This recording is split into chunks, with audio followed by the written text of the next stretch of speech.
So the sun has joined the main sequence. Let's remind ourselves of what that means. That means we have a core in which hydrogen is fusing, generating helium. This is supporting the rest of the envelope by thermal and radiation pressure. And there's a theorem that the luminosity, surface temperature, profile, etc., is all determined essentially by the mass of the cloud, the ball of hydrogen you're forming. But there are also dependencies on the composition. What composition? It's hydrogen and helium. Yes, but there are those trace amounts of carbon, nitrogen, oxygen. They adjust delicately both the dynamics of nuclear reactions and of heat transfer. So metallicity makes a difference. In addition, the rate at which a star rotates can make a difference, the existence of a close binary partner, some effects in the atmosphere of the star, and when we're observing it, also unaccounted for effects in the interstellar medium can alter a star's appearance. These causes are why the main sequence is not an infinitesimally thin line, but rather a strip, because you have to account for differences in rates of rotation, composition, etc. And so, but other than that, the star settles down and sits there in equilibrium, and if it's a star with the mass of the sun, will sit there for about 10 billion years, during which time we saw things are not exactly static. There is some evolution going on. What is going on is that the core is contracting, and the main reason the core is contracting, you remember, is because of our old equation. P is N over V times K Boltzmann times T. When we take 4 protons and form an alpha particle out of them, and in the process eject 2 positrons that take 2 electrons out of the mix, we have gone from a total of 8 particles, 4 protons and 4 electrons, to a total of 3 particles, 1 alpha nucleus and 2 electrons. And the net result of this is that the number of particles is decreasing. If the core does not contract, then the pressure will decrease. Pressure can't decrease because it's holding up the external envelope. There's no real intuitive reason, a way I can think of to explain this, but the net result is that the compression and the resulting heating of the core more than compensate for the decrease in the concentration of hydrogen. The rate at which fusion is occurring increases, and then the core is now producing more luminosity, more energy. The need to push more energy through the envelope puffs the envelope out, and so the radius of the star slowly increases and its luminosity slowly increases. And since the rise in temperature of the outer envelope does not track the main sequence, the star is starting to turn away from the main sequence. If the temperature is not changing, it's moving vertically up the HR diagram. And this is where we pick up our story and where things start to be interesting. So we meet our sun at the ripe old age of about almost 11 billion years. It has grown somewhat, as we discussed. It's got a radius of about 1.6 solar radii. It's got a luminosity that's almost double what it started with. By now, it has been accumulating helium in the core to the extent that the inner 3%, not by volume, but by radius. So the first 0.03 of the solar radius is essentially a chunk of helium or a ball of helium, and the helium just sits there. It's inert. It's not producing energy. Therefore, there's no temperature gradient. There's no flow of energy out of the helium. So there's no temperature gradient. It's all at the same temperature, which is the temperature of the hydrogen immediately adjacent to it. And outside this helium core, of course, is a shell of hydrogen in which fusion is occurring, and that's what's powering the star. And the rate of fusion in the shell exceeds the rate that was previously going on in the core, which is why the star is more luminous than it was. And over these 11 billion years or so, the envelope has slowly been expanding, and the core has slowly been growing as hydrogen fuses in the shell. More and more helium is being deposited into this inert core, which begins to grow.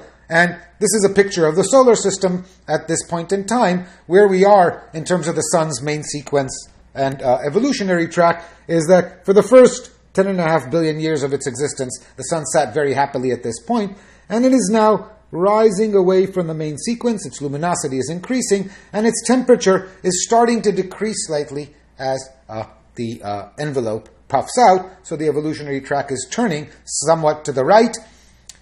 what's the next thing that happens?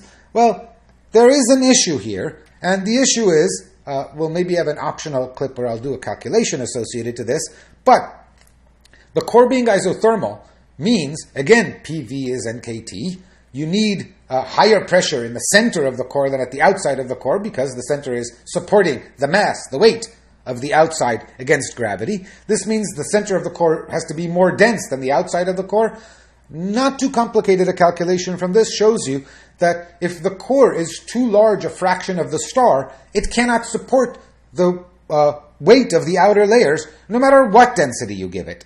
And what this tells you is that as the core, in fact, the calculation, if you do it in detail, shows you that a core whose mass is more than 8% of the mass of the star cannot support the atmosphere outside it.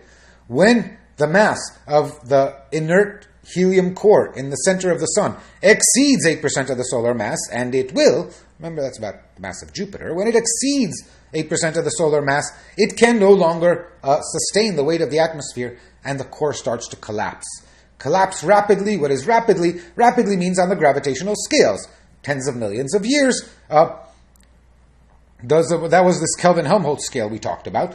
So the core starts to collapse rapidly. This releases, of course, a great deal of Kelvin-Helmholtz gravitational potential energy.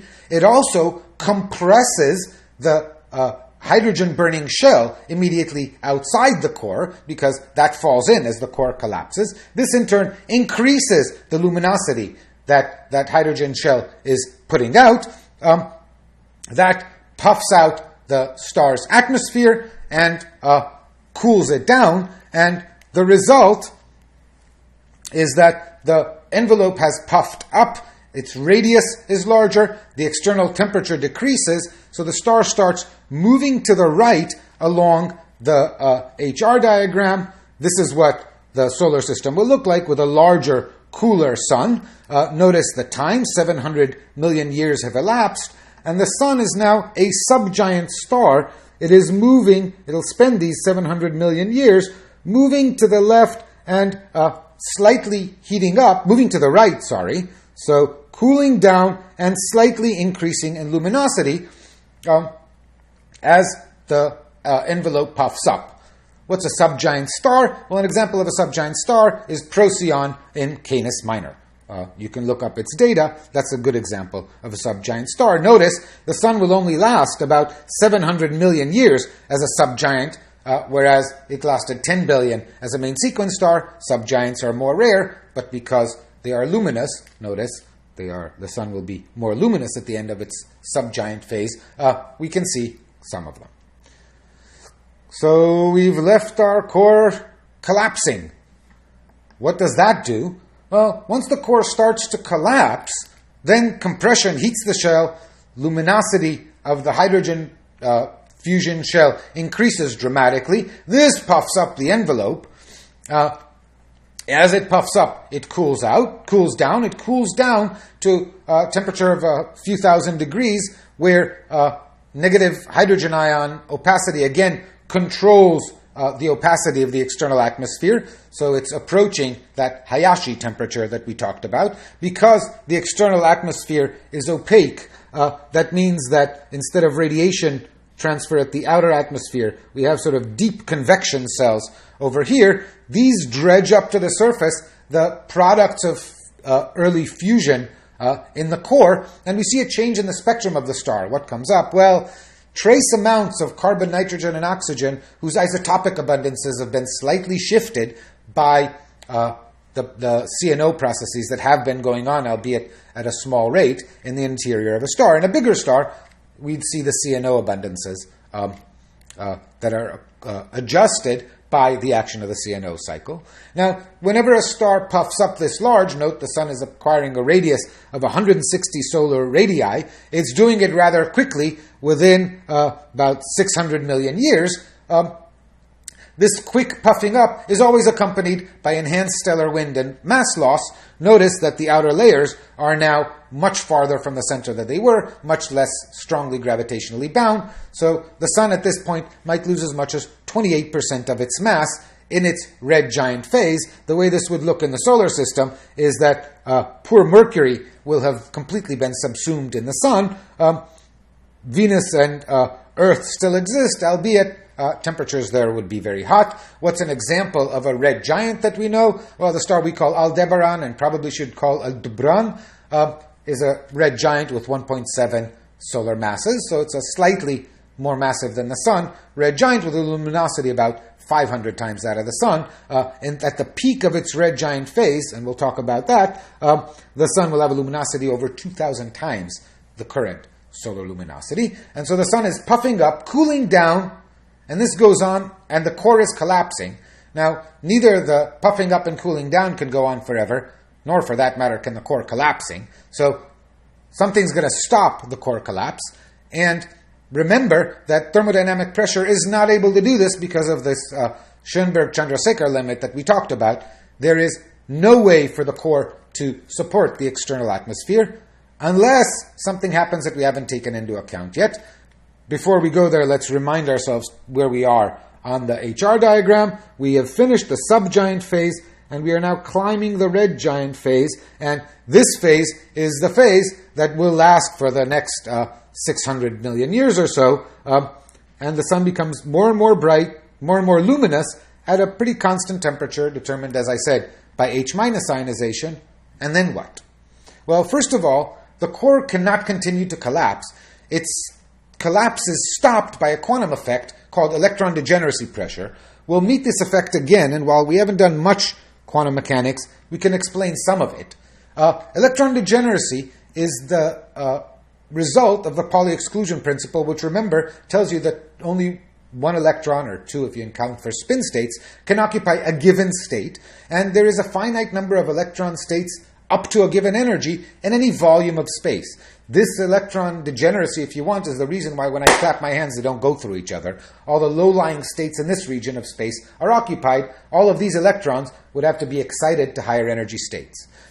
The neat thing about this is it has nothing to do with temperature. Even if you have zero temperature, the electrons are all at the lowest possible states. If you try to squeeze too many of them into too small a volume, some of them have to reach excited states even at zero temperature. So what this does is it produces a temperature-independent contribution to the pressure. When you try to squeeze a system with electrons in it too tight, one of the things you're doing is you're squeezing some electrons into higher energy states. In normal systems, this is not, in normal gases, this is an irrelevant contribution. Even at the center of the sun, you can make a calculation that it's less than a fraction of a percent of the total pressure at the center of the sun. But when this degenerate helium core, when this helium core collapses, its density becomes so high that in fact electron degeneracy pressure is what ends up supporting the sun's atmosphere. And what is going on is that the degeneracy pressure, as I said, is temperature independent, but it's very strongly dependent on density. It increases as the density to the 5/3 power. The constant Ke is slightly dependent on the details of the model, and for the parameters relevant to the sun, I gave it here. If you plug it in, as I said, you'd find that the sun is highly non-degenerate today, but that the helium core will become degenerate, and this is what will cease its collapse. The important thing about degenerate matter is that its pressure is independent of temperature. If you heat a gas, it will expand because when T goes up, P goes up. When you heat a degenerate gas, it will not expand because P is completely independent of T until thermal pressure grows enough to overtake degeneracy pressure. So this will stop the core's collapse. It will stop when it reaches degeneracy. What does that do to the outside of the sun? We'll see in the next clip.